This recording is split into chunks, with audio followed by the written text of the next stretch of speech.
Good morning all of you. आज हम लोग जानेंगे 10th क्लास के साइंस का 3 चैप्टर धातु एवं अधातु, जो जैक बोर्ड के लिए एकदम महत्वपूर्ण है। उत्पाद सिपाही, JSSC, SSC, MTS, CHSL, NTPC, railway group D आदि एग्जामों में बहुत सारे क्वेश्चन यहाँ से पूछे जाते हैं। जैसे सबसे पहले इसमें क्वेश्चन है कि धात्विक सामान्यता कैसी होती है। तो धात्विक सामान्यता जो है वो कैसी होती है, तो भंगुर होती है, चमकीली होती है, गैसीय होती है, कुचालक होती है। तो धातु सामान्यता चमकीली होती है। कैसा होती है? चमकीली होती है। अगला क्वेश्चन है कि कौन सी धातु कमरे के ताप पर द्रव अवस्था में होती है। तो इसमें से कौन धातु है जो कमरे के ताप पर द्रव अवस्था में होगा? सोडियम, लोहा, पारा, तांबा। तो इसका सही आंसर हो जाएगा पारा। अगला क्वेश्चन है कि धातु का अधातु का उदाहरण है। अधातु का उदाहरण क्या है? तो तांबा है, लोहा है, गंधक है, एल्युमिनियम है। तो इसमें से तांबा धातु है, लोहा धातु है, गंधक जो है वो अधातु है और एल्युमिनियम भी क्या है? धातु है। अगला क्वेश्चन है कि सबसे हल्की धातु कौन सी है। तो सबसे हल्की धातु देखेंगे, ऑप्शन है सोडियम, पोटेशियम, लिथियम, कैल्शियम। तो इसका सही आंसर हो जाएगा लिथियम, यानी लिथियम जो है वो सबसे हल्की धातु है। अगला क्वेश्चन है कि धातु को पीटकर चादर बनाने का गुण क्या कहलाता है। यानी कि जब धातु को पीटते हैं और पीट के जब चादर बनाएंगे तो वो गुण को क्या कहेंगे? तन्य कहेंगे, चालकता कहेंगे, आघातवर्धनीयता कहेंगे, कठोरता कहेंगे। तो इसका सही जवाब हो जाएगा आघातवर्धीय, यानी कि आघातवर्धनीयता। यानी किसी भी धातु को जब पीटते हैं तो पीट भर के उसको पतला चादर बनाया जा सकता है, उस गुण को आघातवर्धीयता कहते हैं। अगला क्वेश्चन है कि धातु को तार बनाने का गुण कहलाता है। धातु के तार बनाने के गुण क्या कहलाता है? तो आघातवर्धीय, तन्य, भंगुर, कठोर। तो तार बनाने के गुण, जैसे हम लोग के घर के वायर में धातु का तार का ही उपयोग किया जाता है, यानी जितना भी इलेक्ट्रिक करंट का उपयोग किया जाता है तार, वो धातु का उपयोग किया जाता है। तो इसमें तन्य जो है, इसका तन्य गुण होता है। सबसे ज्यादा तन्य जो धातु है वो कौन सी है? तो सोना है। अगला है कौन सी धातु चाकू से आसानी से काटा जा सकता है। तो चाकू से आसानी से किसको काटा जा सकता है? तांबा को, जस्ता को, सोडियम को, लोहा को।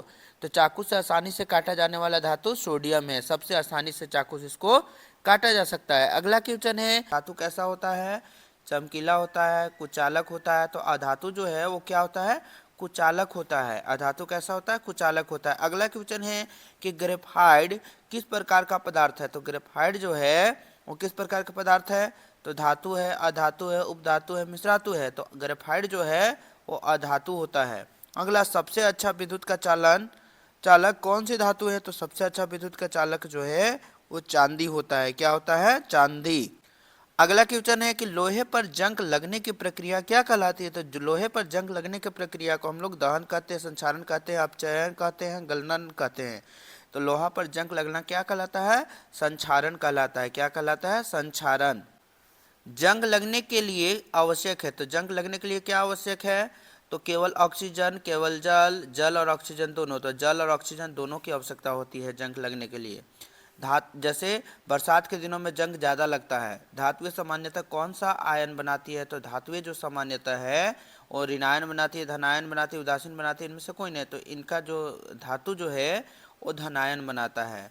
अगला है अधातु सामान्यतः कौन सा आयन बनाता है। तो अधातु जो है वो धनायन बनाता है, ऋणायन बनाता है, उदासीन बनाता है, विद्युत धानायन बनाता है। तो ये जो है वो ऋणायन बनाता है, यानी इलेक्ट्रॉन को ये क्या करता है?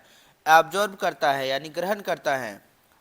अगला है कि बॉक्साइट किस धातु का अयस्क है। तो बॉक्साइट जो है वो एल्युमिनियम का अयस्क है। बॉक्साइट किसका अयस्क है? एल्युमिनियम का। आगे क्वेश्चन है कि हेमेटाइट किसका अयस्क है। तो हेमेटाइट जो है वो लोहा का अयस्क है, तांबा का, जस्ता का, सोना का। तो हेमेटाइट लोहा का अयस्क है। और इसका और अयस्क होता है hematite, magnetite, siderite, iron pyrite. आगे है केलामाइन किस धातु का अयस्क है। तो केलामाइन जो है वो तांबा का अयस्क है, जस्ता का है, लोहा का, शीशा का। तो केलामाइन जो है वो जस्ता का अयस्क है। आगे है गेलेना किस धातु का अयस्क है। तो गेलेना जो है वो तांबा का, शीशा का, जस्ता का, एल्युमिनियम का। तो हम अभी तुरंत बताएं कि यहाँ पर जो गेलेना है वो शीशा का अयस्क है। धातुओं के निष्कर्षण की प्रक्रिया क्या कहलाती है। तो धातुओं के निष्कर्षण की प्रक्रिया को अपचयन कहते हैं, गलन कहते हैं, तो धातु कर्म कहते हैं। तो धातु कर्म हो जाएगा इसका आंसर।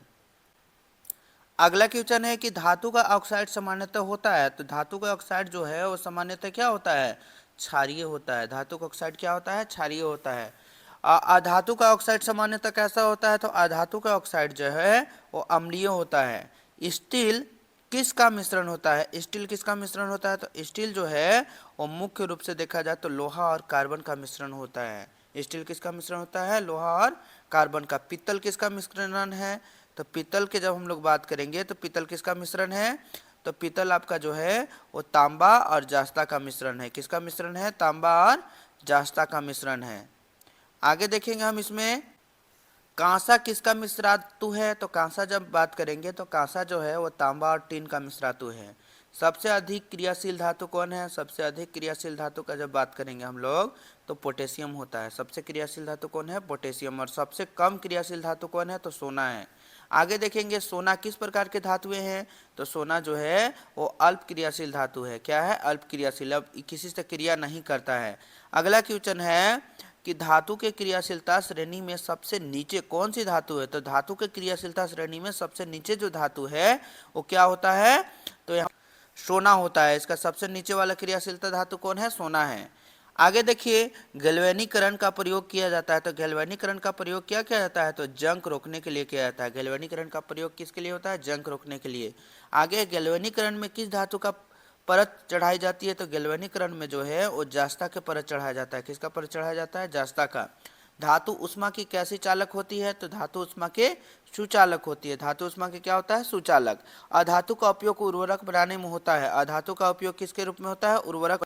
तो इसमें ऑक्सीजन का उपयोग किया जाता है, नाइट्रोजन का, कार्बन का, गंधक। तो इसमें नाइट्रोजन का प्रयोग किया जाता है, यानी उर्वरक में नाइट्रोजन का उपयोग किया जाता है। अगला क्वेश्चन है कि किस धातु अधातु का उपयोग माचिस बनाने में होता है? माचिस बनाने में किसका उपयोग किया जाता है? तो फास्फोरस का उपयोग माचिस बनाने में किया जाता है। फास्फोरस 3 प्रकार का होता है, उसी का उपयोग किया जाता है माचिस बनाने में।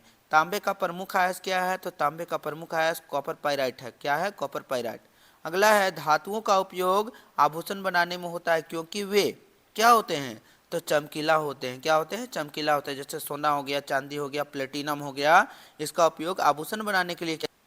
अगला क्वेश्चन है पारा किस धातु का उदाहरण है? तो पारा किस धातु का उदाहरण है? द्रव का उदाहरण है। पारा किसका उदाहरण है? द्रव का।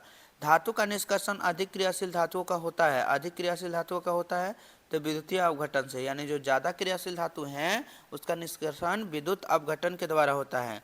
एल्युमिनियम का प्रतीक क्या है? तो एल्युमिनियम का प्रतीक Al होता है, जिसका परमाणु संख्या 13 होता है और इसका बातम कक्षा में 3 इलेक्ट्रॉन होते हैं। लोहा का रासायनिक प्रतीक क्या होता है? तो लोहा का Fe होता है। आगे इसमें देखेंगे हम लोग चांदी का प्रतीक क्या होता है? तो चांदी का क्या होता है? Ag होता है। जास्ता का प्रतीक क्या होता है? तो Zn होता है।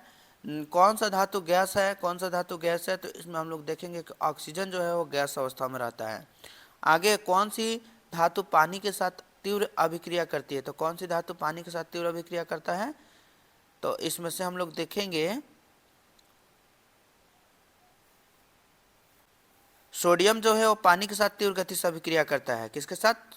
सोडियम। सोडियम पानी के साथ तीव्र गति से करता है, इसीलिए इसको केरोसिन के तेल में डुबो कर रखा जाता है। धातु की चमक को क्या कहते हैं? धातु की चमक को बोलते हैं हम लोग धात्विक चमक या लास्टर बोलते हैं। क्या बोलते हैं? धात्विक चमक या लास्टर। धातु की अवस्था सामान्यतः कैसी होती है? तो धातु की अवस्था जो है वो ठोस में भी होता है, द्रव में भी होता है, गैस में भी होता है। ठोस भी होता है, द्रव भी होता है, गैस भी होता है। मिश्रातु क्या होते हैं? तो मिश्रातु जो है वो 2 या 2 से अधिक धातुओं का मिश्रण होता है, उसे मिश्रातु कहते हैं। जैसे तांबा हो गया, तांबा और टीन, जैसे सोल्डर हो गया, पित्तल हो गया, ये सब एक प्रकार से मिश्रातु का उदाहरण है। तांबा मिलता है सब में और अन्य धातु मिलाए जाते हैं। अगला क्वेश्चन है कि धातु का अपचयन किससे होता है? धातु का अपचयन जो है वो मुख्य रूप से किससे होता है? तो धातु का अपचयन देखेंगे हम लोग किससे होता है? तो इसका अपचयन जो है वो ऑक्सीजन हटाने से होता है। किसका हटाने से होता है? ऑक्सीजन को हटाने से होता है। अगला क्वेश्चन है कि सोना का रासायनिक प्रतीक क्या होता है? तो सोना का रासायनिक प्रतीक Au होता है। कौन सी धातु जंग नहीं पकड़ती है? तो कौन सी धातु जंग नहीं पकड़ती है? तो सोना में जंग नहीं लगता है क्योंकि वह सबसे कम अभिक्रियाशील है, इसलिए उसका आभूषण बनाने में भी उपयोग होता है। अगला क्वेश्चन है कि अधातु का प्रयोग कीटनाशक में होता है। तो अधातु का प्रयोग फास्फोरस जो है इसे कीटनाशक के रूप में किया जाता है, कि बहुत सारा कीटनाशक के रूप में फास्फोरस का उपयोग होता है। आगे हम लोग देखेंगे इसमें कि धातु एवं अधातु का अध्ययन किस अध्याय में किया जाता है। तो धातु और अधातु का अध्ययन जो है वो धातु और अधातु चैप्टर में किया जाता है। किसमें किया जाता है? धातु और अधातु चैप्टर में। इसी तरह से और वीडियो देखने के लिए मेरा चैनल को सब्सक्राइब करें और लाइक करें, और मेरा नंबर भी है यहाँ। अगर आपको और पीडीएफ ज़्यादा चाहिए तो आप इसमें कांटेक्ट कर सकते हैं।